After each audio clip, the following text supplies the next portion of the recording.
Listen closely, can you hear it? The faint rhythm that stirs the air, a pulse that travels across time and space. It is more than just a sound, it is a call, echoing from the heart of Africa, inviting us to remember a story that shaped a continent. The echo of war drums across the West African savanna, their deep resonant beats once signaled hope, unity, and the promise of resistance. These drums were the heartbeat of a people, carrying messages over vast distances, summoning warriors and villagers alike. Thousands march in unison, their footsteps a testament to courage and defiance. Each stride is a declaration, we will not yield. The land itself seems to tremble beneath their resolve, as if the earth remembers the struggles and victories of those who came before. This is the story of Samori Touré, a trader, a soldier, a king, and a symbol of African resistance. Born into a world of shifting alliances and constant threats, he rose from humble beginnings to become a legend whose name would echo far beyond his homeland. Before the world knew his name, his deeds traveled in whispers, uniting divided peoples under a vision of strength and independence.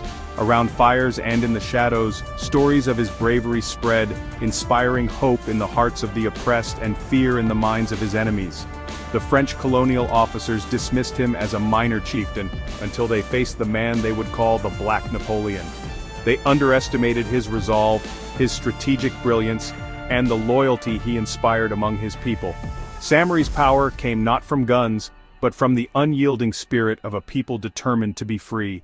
His strength was forged in unity, in the shared dreams and sacrifices of countless men and women who refused to accept domination. As European empires carved up Africa, Samori's resistance shone like a beacon in the darkness. While borders were drawn and destinies decided in distant rooms, his fight became a symbol of hope for all who yearned for freedom. He built an empire, armed an army, and challenged France for nearly 2 decades. Against overwhelming odds, he forged alliances, adapted to new threats, and never surrendered his vision of an independent Africa. This is more than history. It's a lesson in loyalty, resilience, and the enduring will to resist oppression. Samori's legacy lives on in every act of courage, every stand against injustice, and every dream of a better tomorrow. The drums may have fallen silent, but their echo of defiance still resounds today, reminding us that the spirit of resistance can never truly be extinguished. Samori Touré's destiny was forged not in the comfort of royalty, but in the fires of tragedy and unwavering loyalty. His story began far from the palaces of kings, in the bustling heart of West Africa, where survival depended on wit, courage, and the bonds of family. Born into the Dioula trading tradition, Samori grew up learning the art of negotiation, the value of trust, and the necessity of resilience. The trade routes were his classroom, teaching him how to read people, navigate danger, and seize opportunity in a world shaped by shifting alliances and constant change. But his life took a dramatic turn when his beloved mother was captured during a violent raid led by King Sori Barama. The loss was devastating, threatening to tear apart the very foundation of his world. Driven by love and duty, Samori made a fateful decision. He offered himself as a hostage in exchange for his mother's freedom. For 7 long years he served in the king's army, enduring hardship and learning the ways of war. Within the ranks, Samori absorbed the discipline of soldiers, the strategies of commanders, and the unbreakable spirit of those who fight for something greater than themselves. He never forgot the promise he made to his mother, nor the pain that had brought him there.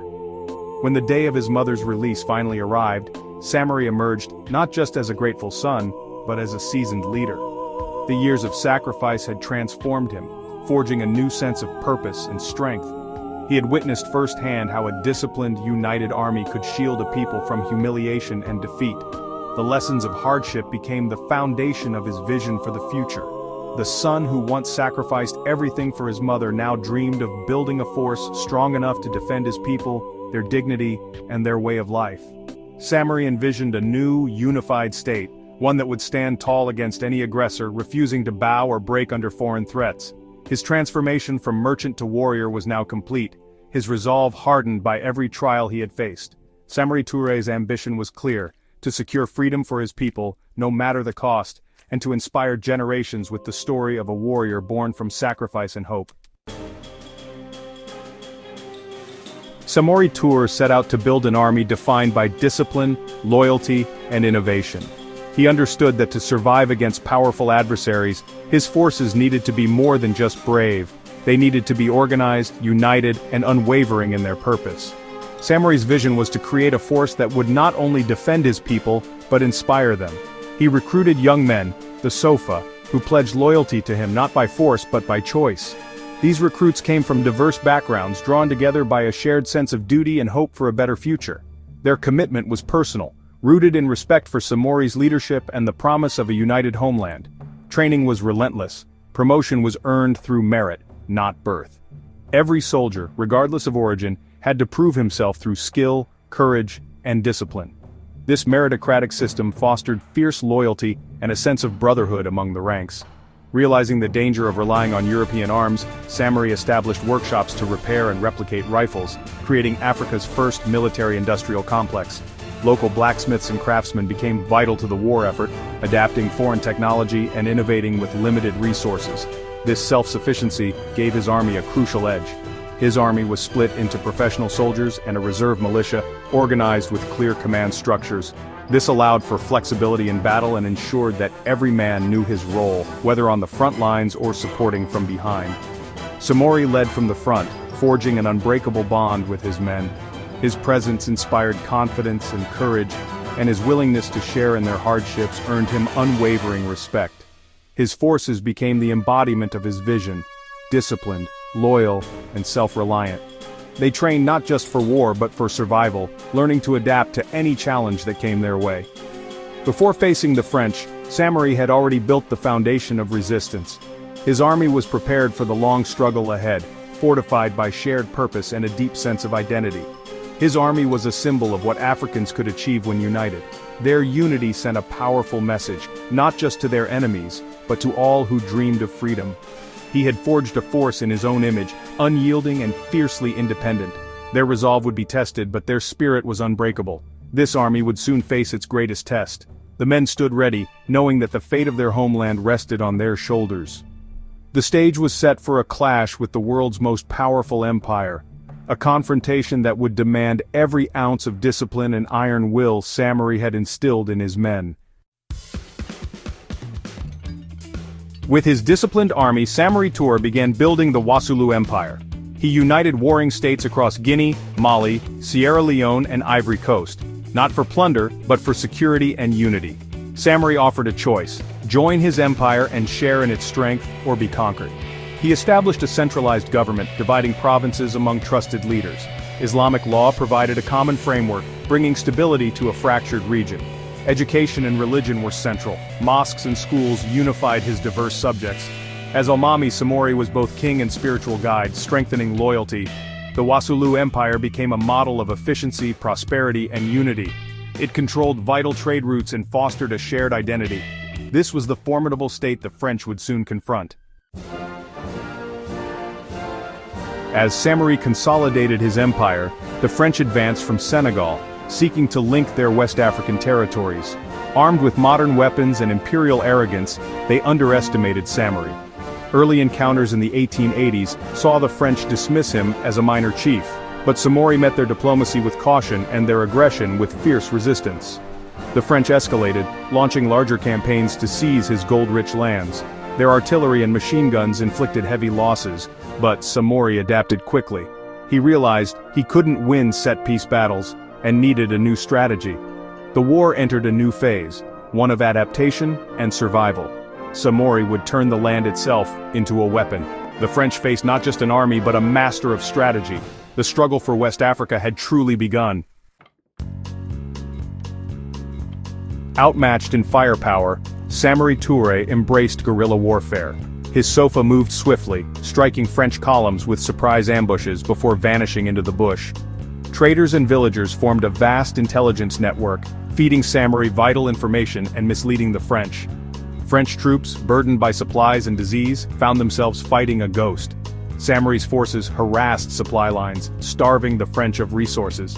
The vast savannah became his greatest ally, turning every advance into a costly ordeal.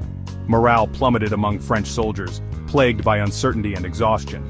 For over a decade, Samori's tactics kept the French at bay, draining their will and resources. He had mastered the art of asymmetrical warfare. The war became a test of endurance, and Samori was relentless. As French pressure mounted, Samari made a bold decision, an epic eastward migration. In 1893, he led tens of thousands away from his capital, destroying everything behind them. Villages, crops, and wells were burned or filled, leaving only wasteland for the French. This scorched earth policy denied the enemy food and shelter, but demanded immense sacrifice from his own people. The Long March was a feat of endurance and organization, with Samari's army shielding civilians as they moved. In new territories, he rebuilt his administration and continued resistance. But the devastation and famine took a toll, and neighboring communities sometimes turned against him. Pushed by both French and British expansion, Samari was running out of land. The migration prolonged his independence, but the net was closing. The world was changing. There was nowhere left for a free African empire to hide. Samari's resolve, however, never wavered. By 1898, Samori Touré was trapped, French to the west and north, British to the south and east. Exhausted and outnumbered, his people could fight no more. The French launched a final, swift campaign, capturing Samari in Guélémou. His capture sent shockwaves across West Africa. The unbreakable leader had finally been caught. The French paraded him as a trophy, but Samari's dignity never faltered. In exile on a remote island in Gabon, he remained proud and unbowed. The harsh climate broke his health but not his spirit. He spent his final days in contemplation and prayer, dying in 1900. The French could chain his body, but never his legacy. Even in defeat, Samori remained a symbol of unyielding resistance. His story would inspire generations to come. The spirit of freedom he embodied could not be caged. Samori Touré's death marked the birth of his legend. The French hoped to extinguish resistance, but instead created an immortal symbol. His 18-year struggle became a source of pride and inspiration across Africa. Samari's story, passed down in songs and stories, proved Africans fought back with courage and vision. His loyalty to family, people, and principle became a model for future leaders. His emphasis on self-reliance and unity still resonates today. Samari was a nation builder, forging identity through shared will, not just borders. Statues, schools, and leaders honor his name, including his great-grandson, Guinea's first president.